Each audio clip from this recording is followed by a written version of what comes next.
Hi, I'm Marty Nemko. As I watched CNN covering the inauguration and the day after protest marches, I was saddened. It was clear to me that America is getting more polarized than ever.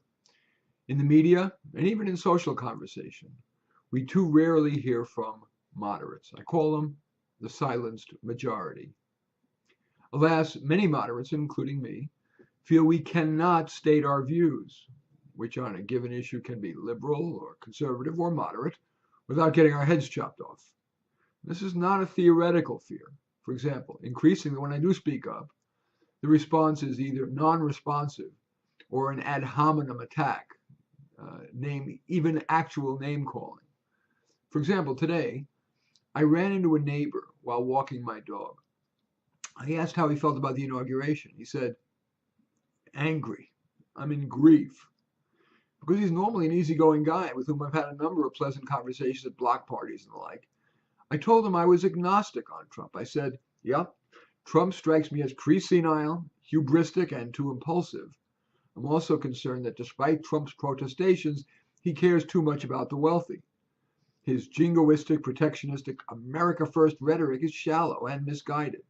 Also, I'm very pro-choice, and I'm afraid his Supreme Court picks won't be. My neighbor nodded, but because Trump's downsides are so well publicized, I then talked more about a Trump administration's possible upsides. This is kind of a paraphrase. Obviously, I didn't go into a long lecture like this, but over the course of 5 or 10 minutes, this is the essence of what I said. On the other hand, we've had 50 years of domestic policy based on identity politics and redistribution to women and minorities. Yet, despite a $22 trillion taxpayer spend, the achievement gap is as wide as ever, and race and gender relations are more polarized than ever.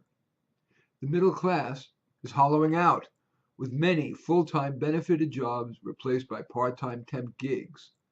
Internationally, we've had a foreign policy that literally and figuratively has drawn empty lines in the sand, which make the US look like a paper tiger. So yes, I hold many liberal views: pro-choice, pro-gay marriage, anti-materialism, pro-right to die. I decry capitalism's excesses. I see myself as a world citizen more than as an American, and I favor not discrimination nor reverse discrimination, but equal opportunity.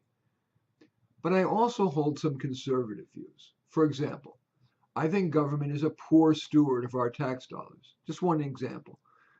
As a PhD in evaluation of innovation, I have grown pessimistic about the power of education and social programs to be worthy of yet more tax dollars. A notable example is the failure of Head Start. Despite the meta-evaluation ordered by the Obama administration that, to its dismay, concluded that Head Start is ineffective, both parties continue to urge its full funding. It sounds so good. Also, Obama's multi-billion dollar expenditure of taxpayer dollars to try to turn around low-performing schools has produced zero results. And the statistic that women earn 79 cents on the dollar for the same work is a canard.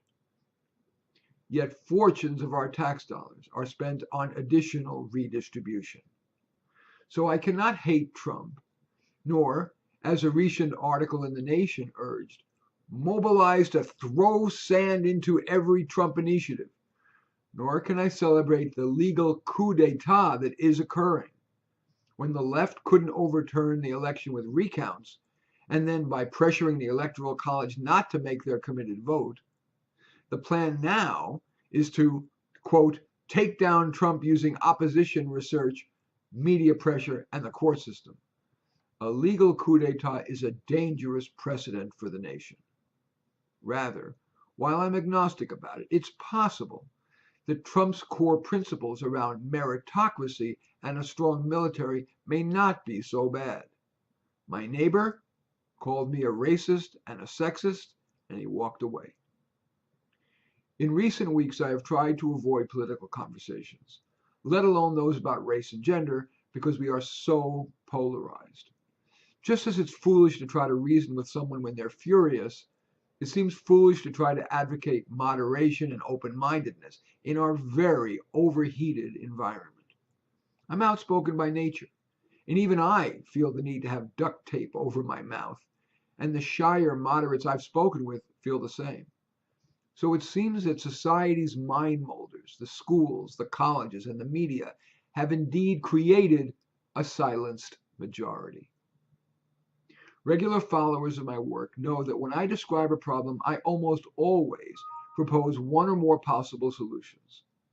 I'm more cautious here. Merely encouraging extremists to listen open-mindedly to the other side feels like fighting a tidal wave with a thimble. Until those mind molders, the schools, colleges, and media, replace their new self-appointed role as agitators in chief with their time-honored appropriate role as fair-minded presenters of the full range of responsibly held ideas, I believe we're headed to ever more strained relations between the left and the right, between the sexes, the races, and we may even be headed to Civil War II, with the silenced majority too cowed or too censored to be the peaceable voice of moderation. I am Marty Nemko.